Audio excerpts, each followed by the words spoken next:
Oui, salut les copains. Où en sommes-nous aujourd'hui dans nos périples de cette problématique du Covid-19 en 2020? Où en sommes-nous? Eh bien, je pourrais dire que, en regardant le journal aujourd'hui, nous voyons en grand une seule option. Tout va bien aller puisqu'on a bientôt réussi de mettre sur le marché un nombre peut-être bien suffisant de vaccins. Et alors, la guérison est là. Donc, il ne faudra plus rien faire. Tout pourra retourner dans le normal. Il suffira de nous faire piquer un produit de la pharmacie qui va nous sauver. Donc, on est arrivé à être vraiment un robot. Il nous manque une pièce et on va la recevoir. On n'est pas des êtres vivants qui savent que dans notre génétique se trouvent les moyens pour extérioriser les maladies quand il le faut, pour éveiller ce système immunitaire qui a été démuni par une méthode de vie qui n'est pas bonne ou par la psychosomatique réaction de nos émotions qu'on ne sait pas gérer. Donc, mais non, c'est facile, on est devenu un robot, il nous manque, et à tous, il nous manque la même pièce, et il suffit qu'elle sera fabriquée, et bien, ça marchera. Voilà, ça c'est la grande partie des dirigeants, enfin je pense tous à peu près, qui se laissent tomber dans cette façon de faire, ce qui est la même façon du déni de toutes les choses réelles que nous avons vécues sur cette terre, certainement ces derniers 100 ans, c'est même avant ça, où on fait le déni des atrocités que nous faisons subir à tant de nos frères humains, mais surtout de tout près, nous savons que nous maltraitons les plantes, les animaux qu'on avait avant d'élevage, mais qui sont devenus des animaux d'exploitation pour nous fournir de la bouffe, et qui va encore en plus être transformé d'une façon haute technologique et sans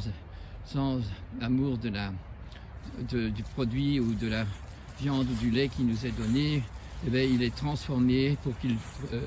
conserve, et on ne doit pas le métamorphoser comme faisaient nos ancêtres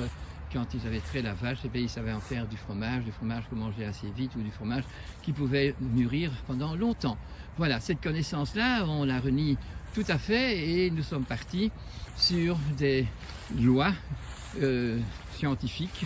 des lois économiques qui ont pris le dessus sur notre gestion.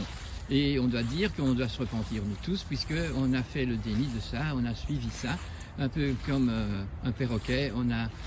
répondu, parce que si on est du bon côté, eh bien ça nous rapportait des facilités, et si on est du mauvais côté, eh bien il n'y a rien à faire, on est quand même le pauvre, on est quand même celui qui n'a pas pu aller à l'école, et donc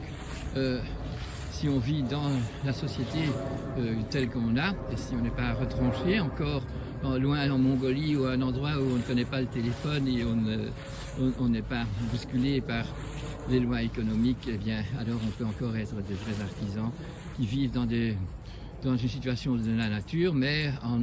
devant résister au froid ou à la chaleur, parce qu'on s'associe à la nature, et ce n'est pas comme maintenant. On a des instruments pour avoir chaud en hiver, des instruments pour avoir du rafraîchissement quand on est en été à un endroit où il y a beaucoup de chaleur. Donc pour tout, on a trouvé un ersatz, un faux, et on exige de l'avoir, on a tous les droits de l'avoir, on a le droit d'avoir des enfants, on a le droit même maintenant de faire de payer une femme porteuse pour que moi je n'ai pas de rides et que ça va. Et tout ça c'est légal, hein, ça se passe vraiment sans scrupule, et voilà, on a le droit d'avoir des enfants, on n'a pas le devoir d'être normaux pour avoir des enfants et de l'accueillir comme un être spirituel qui a besoin d'être accueilli. Non, on a des droits, qu'on soit donc de n'importe quel sexe, qu'on n'ait pas de mari ou pas de femme, on a le droit d'avoir un enfant. Et on n'est pas occupé à réfléchir que l'enfant, en tant qu'animal mammifère, a besoin d'un papa et d'une maman. Non, ce n'est même plus normal. Si on dit ça, vous risquez plus. Peut-être que je risque demain, il n'y a plus personne qui écoute ou qui regarde mes vidéos, parce que j'ai aussi osé dire quelque chose qui est absolument une évidence dans la biologie. Donc nous devons absolument essayer de voir clair dans la situation, de voir ce qui est faux, ce qui est même criminel et que nous ne le voyons pas. Hein. Donc les exploitations d'animaux, c'est tout à fait net. La façon dont on fait des porteuses des mammifères, et surtout la femme humaine qui peut absolument payer quelqu'un une autre femme pour porter son bébé, et qu'on peut garder les spermatozoïdes et les ovules, même quand elles sont fécondées, on peut les garder dans le congélateur pendant 20 ans s'il le faut, et même plus. Voilà, nous nous permettons toutes des choses que si nous étions humains, si nous avions une conscience, si nous connaissions l'évidence, si nous connaissions la biologie, nous devions renoncer de le faire. Et voilà, c'est le moment de cette crise dans laquelle on est, qui n'a pas de solution, sauf si justement on vérifie ce que l'on a fait un déni jusqu'à présent et qu'on est prêt à se repentir et à tout faire pour renouer avec la nature et renouer avec notre conscience et la conscience universelle. Après ces constatations qui ne sont pas très heureuses et qui ne nous mettent pas dans une possibilité de nous admirer en tant qu'humains dans ce XXIe siècle qui, pour les siècles qui vont suivre, seront des années absolument absurdes et noires, puisque tout ce qui a été construit ne ressemble pas à ce que nos ancêtres ont pu faire, ni les pyramides, ni les basiliques, ni toute cette beauté qui a été créée en respectant les terroirs, en respectant les matières de notre nature, par des maîtres bâtisseurs, par des maîtres penseurs, par des maîtres éducateurs, par des gens qui respectaient et montraient absolument un respect et une capacité de choisir, d'aller donc pour quelque chose de haut, de beau, quelque chose qui fait du bien, duquel on peut être fier parce que c'est authentique et que ça veut dire que quand on meurt, au moins on est venu sur Terre et on a rendu plus vrai et plus beau ce qui nous a été offert. Donc, devant la froideur des réalités qu'il faut observer et assumer, j'ai rallumé le feu pour donner de la chaleur, et ce Rayborn qui a au moins 20 ans d'âge et qui travaille toujours me fait du bien parce qu'il me permet d'avoir le soleil domestiqué par le feu dans un instrument qui est fait en fonte, qui est fait avec des pierres extraordinaires dedans et qui prouve qu'il est résistant à beaucoup d'années, à des dizaines d'années, même plus. Voilà, devant donc l'observation qu'il faut qu'on fasse, de voir la réalité telle qu'elle est, avec toutes les fausseries dans lesquelles on s'est laissé mener, et peut-être que nous sommes nous-mêmes acteurs, protagonistes dans cette cacophonie dans laquelle nous sommes, je veux quand même terminer cette soirée en disant qu'il serait très intéressant pour vous tous de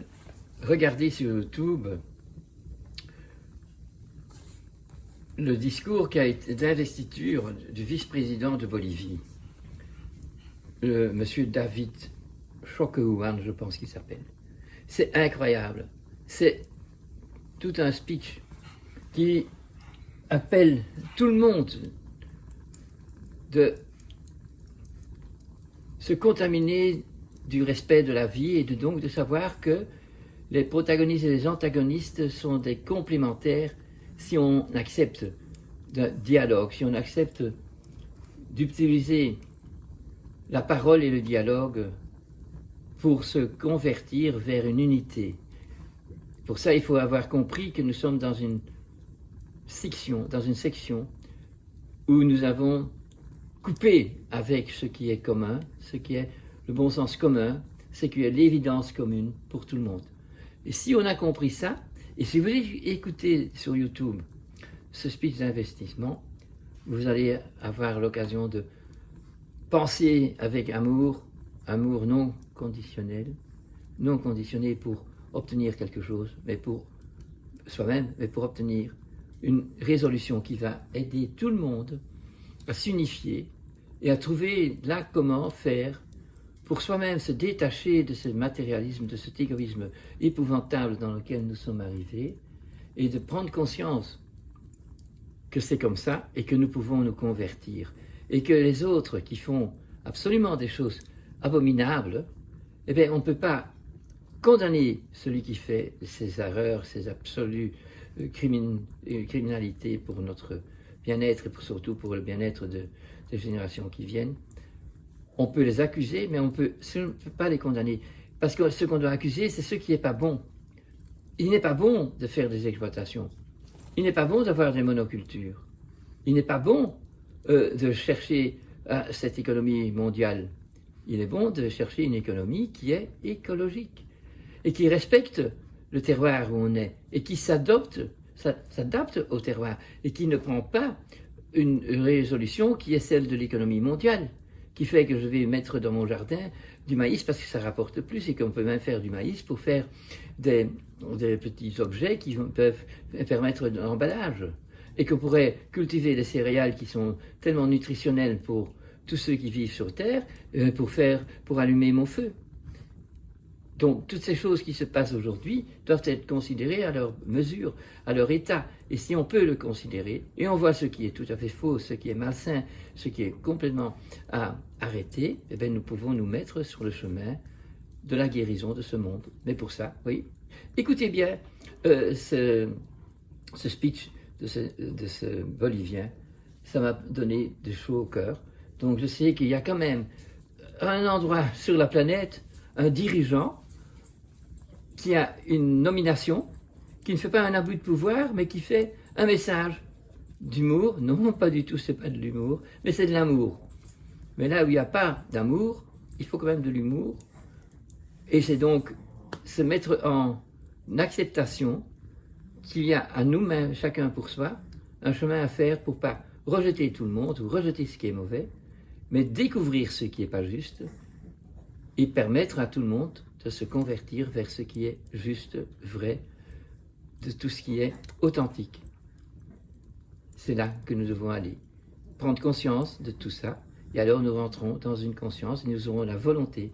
d'accomplir le repentir qu'il nous faut pour que les générations suivantes puissent s'épanouir ici et que toute la planète aussi puisse reprendre les beautés qu'elle veut nous offrir plutôt que toutes les maladies qu'il nous faut pour guérir. Et tout ce qui est aujourd'hui maladie chronique, c'est parce que nous n'avons pas pris en considération toutes les maladies aiguës qui se passent sur nos plantes, sur nos animaux, sur nous-mêmes, parce qu'on n'accepte pas de suivre les lois de la nature, les lois de l'amour qui respectent la création. Et nous ne sommes pas les créateurs, mais nous pouvons participer à la création et nous recevons en retour la métamorphose magnifique et beau qui fait que nous sommes dans le bon chemin et nous recevons la maladie qui nous apprend qu'il y a une lampe rouge qui nous dit, écoute, il faut changer la façon de faire, la façon de comprendre les choses. Et c'est possible pour tout le monde qui a envie de le faire. Alors je vous souhaite ce désir et j'espère vous avoir contaminé de cette bonne chose et que vous ne restez pas contaminé de la peur d'attraper ces espèces de microbes que nous avons fabriqués et qui n'est pas un génie de la nature, qui est diabolique parce qu'il est fabriqué par les laboratoires qui eux-mêmes n'ont aucun but élevé dans la vie, à part l'économie. Je ne pense pas qu'ils sont en train de chercher à nous sauver. Eh bien, tous ceux qui gobent ce qui est produit par un labo et qui pourrait sauver l'humanité, parce qu'alors on ne devrait pas faire le retournement qui est nécessaire, eh bien, il faut espérer qu'ils s'éveillent. Et il ne faut pas les obliger à s'éveiller. C'est attendre qu'ils le fassent, mais alors c'est à nous de nous éveiller et de se repentir en amour universel. Et ainsi, nous allons découvrir tous les jours de meilleurs chemins que ceux qu'on a pris aujourd'hui. Vraiment, je vous remercie d'avoir écouté jusqu'au bout et je vous souhaite une magnifique nuit de repos qui vous fait réveiller avec un éveil d'amour et de désir d'aller vers ce beau qui est encore possible.